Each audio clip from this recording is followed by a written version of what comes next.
Assalamualaikum and hi Miss Husna. Me and my group are going to present about anti-doping for weightlifting athletes.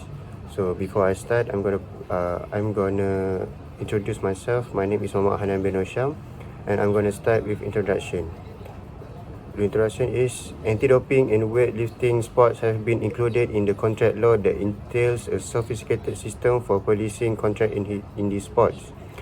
There is some of the aspect that written in the contract, which is athlete contracts, athlete rights, sponsorship agreement, and mutual obligation.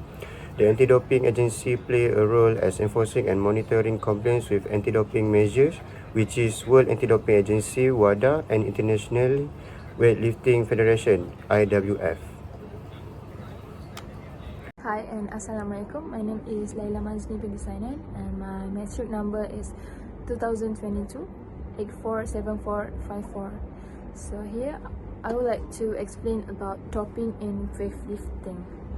So basically, the nation with the highest number of sanctioned weightlifters between 2008 and 2019, the worst period of doping in weightlifting's history, all had at least one overrepresented detected substance that accounts for 38 to 60% of all detected substance.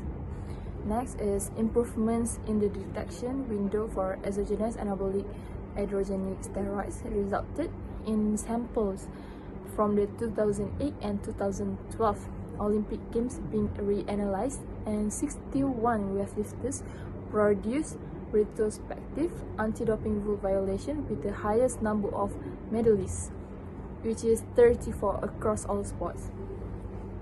These findings suggest that weightlifting would benefit from the targeted testing of certain regions and further invest in a long-term sample storage at other major competition, which is World and Continental Championships. So a lot of doping cases in weightlifting, but I would like to explain more about the cases, which is low cases. 2 weightlifting medalists at 20 Sukma test positive for doping. 2 weightlifting medal winners at the 2022 Malaysia Games, which is Sukma, were confirmed positive for the banned substance, which is anabolic androgenic steroid by the National Anti-Doping Agency of Malaysia, ADAMAS. PABM, Persatuan Angkat Berat Malaysia, received the doping results through a letter from ADAMAS dated December 23. Both of them tested positive for steroid doping, which is classified as S1 in the list of prohibited substance of the World Anti-Doping Agency, WADA. Both of them are now temporarily suspended. However, the maximum punishment for an athlete for the offense is a mandatory suspension of 4 years. PABM take seriously the cases of doping in weightlifting, especially in the context of the development of this sport at the national and international level. So that's all for me. Thank you. Suggestions for improvement. First, provide specific examples. Case studies of weightlifting anti-doping contract violations help improve comprehension for readers. Highlight the effects on weightlifting's integrity and the ramifications for athletics organizations. Second, consequence of anti-doping violations. Athletes who violate anti-doping regulations risk penalties and disqualifications, so they cannot compete in weightlifting events. Violation can affect an athlete's career, reputation, and opportunities for the future. And the third, address legal rights and privacy considerations. Examine athletes' legal rights and talk about striking a compromise between athlete privacy and openness in anti-doping initiatives. Consider about the possible legal ramification of sharing an athlete's medical records with anti-doping authorities. Contractual obligations and anti-doping compliance.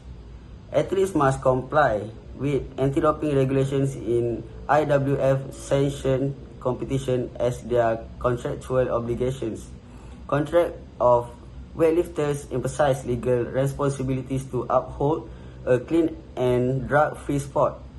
And the fifth, promoting clean sport. Education and awareness campaigns play a critical role in fostering a culture of non-doping among weightlifters. These programs educate players about testing policies, prohibited substance, and their rights and obligations as an weightlifting athletes. And the last, balancing legal and ethical considerations. Anti-doping laws address difficult issues such as athletes' rights, privacy, and equitable results.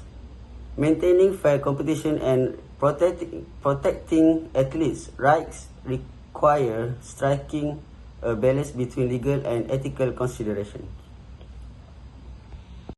In conclusion, the doping case involving athlete competing in the Sukan Malaysia Sukma game served as a sobering reminder of the difficulty and obligation that come with being a competitive athlete. So as an athlete, they should take ultimately responsibility for what they do and have for assume responsibility for conforming to anti-doping guidelines. This entails using vitamin and medicine, carefully getting advice when in doubt, and management itself should take this strictly about like provide medicine expert about his doping, and he must keep up to date with anti-doping laws. By doing this, we build a culture of clean sport that benefit players and fans everywhere.